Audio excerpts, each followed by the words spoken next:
Hey, what's going on, folks? Welcome back to Mentor Monday. I want to have a conversation with you, something very important. Failure. Absolutely, failure is very important. I'm seeing a lot of people get involved in real estate, talking about real estate on social media, but nobody's really talking about the failure and really what's required to push through your failures. Because I see a lot of folks, I've been doing this 18 years, I see a lot of folks get started, and as soon as they hit that first wall, they quit. And you can't achieve anything in life by quitting. Now, I remember back in 1996, outside of my real estate career, in 1996, I used to play basketball every day in the neighborhood. I was on my way to high school, my freshman year, and the big thing was to make junior varsity. That was the big thing. The varsity team was already set. It was to make junior varsity. Fast forward to tryouts in 96. It was a 3-day tryout. First day, I did extremely well. Probably missed maybe 2 shots throughout the whole first day. The second day, I remember this vividly. I hit like 4 3-pointers.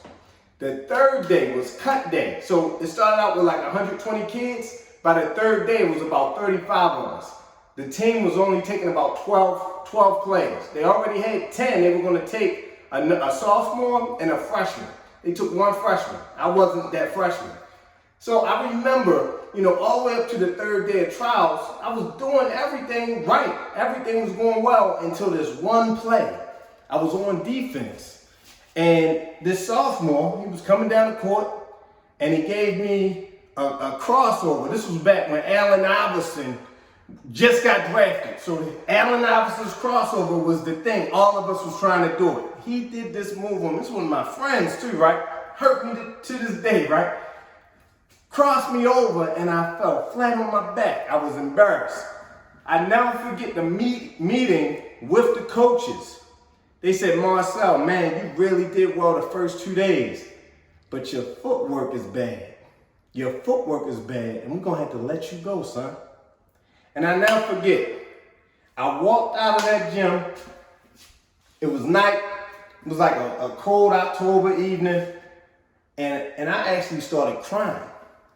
And I had a conversation with God. I asked him, why this? I had just lost my father a couple months before the tryouts.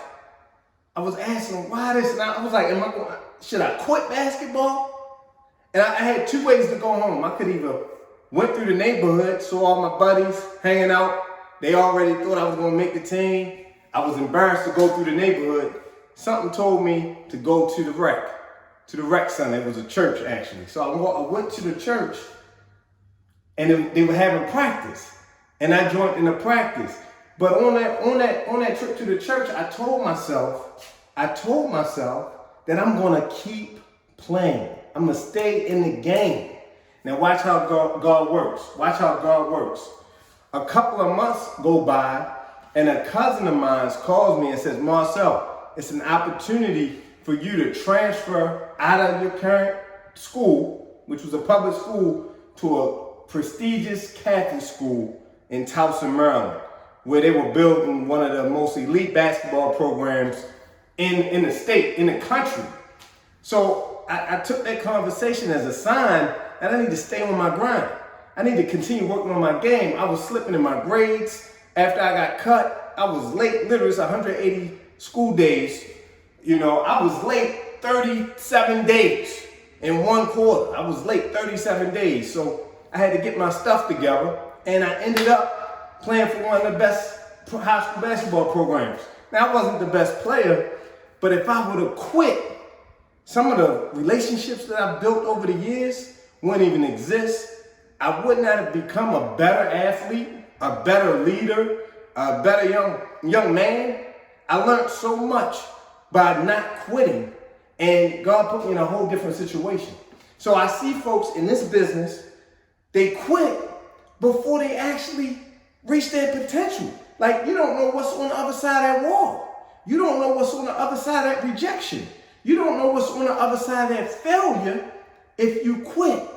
So what I want y'all to take from this video is stay in the game. Stay in the game. I've been doing this almost 18 years now.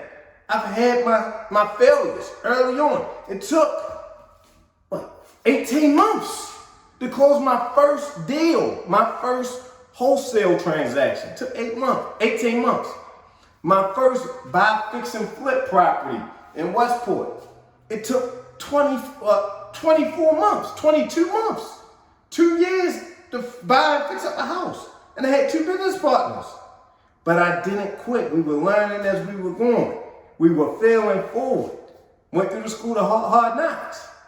But folks, I hope you're able to take something from this Mentor Monday. Don't quit on yourself. Real estate is a very forgivable business. Keep going, whether you're an entrepreneur in a whole nother industry. Don't stop. Folks, I'll see you at the closing table. Take care.